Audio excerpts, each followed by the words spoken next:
મિત્રો 2025 ના નોબેલ પુરસ્કારની જાહેરાત થવા માંડી છે। સૌપ્રથમ મેડિસિન એટલે કે ફિઝિયોલોજી ક્ષેત્રમાં પુરસ્કારની જાહેરાત આજે થઈ છે, જેમાં મેરી ઈ બ્રુન્કો, ફ્રેડ રેમ્સડેલ અને સિમોન સાકાગુચીને આ પુરસ્કાર આપવામાં આવ્યો છે।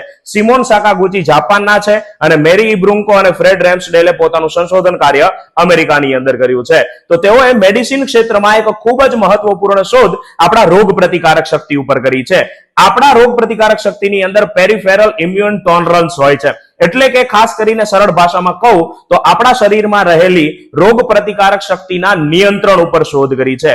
આપણી રોગ પ્રતિકારક શક્તિ આપણને ચેપ લાગે છે તો આપણી અંદર આવતા વાયરસ કે બેક્ટેરિયા ઉપર જે રોગ ઉત્પન્ન કરી શકે છે એના ઉપર જ હુમલો કરે છે, ન કે આપણા સ્વસ્થ પેશીઓ ઉપર કે આપણા અંગો ઉપર। તો એની અંદર એવું શું છે કે જે આપણા અંગો ઉપર એને હુમલો કરતા એટલે કે રોગ પ્રતિકારક શક્તિનો ઉપયોગ કરતા અટકાવે છે। તો આપણા શરીરની અંદર ખાસ એવા ટી સેલ્સ છે જે રોગ પ્રતિકારક પ્રતિભાવોને દબાવી દે છે અને સ્વસ્થ પેશીઓ અને અવયવોને નુકસાન પહોંચાડતા અટકાવે છે। એના ઉદાહરણ સ્વરૂપ એક છે થાઇમસ। તો આ શોધ બદલ તેઓને નોર્વેની રાજધાની ઓસ્લોમાં ડિસેમ્બર 2025માં તમામ 6 ક્ષેત્રના પુરસ્કારકર્તાઓ સાથે આ પુરસ્કાર આપવામાં આવશે।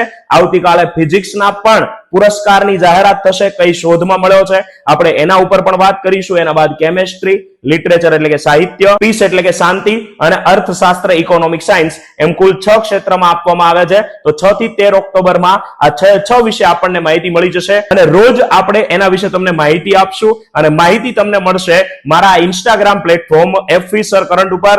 તો ખાસ કરીને ફોલો કરી લેજો। જય હિન્દ, જય ભારત।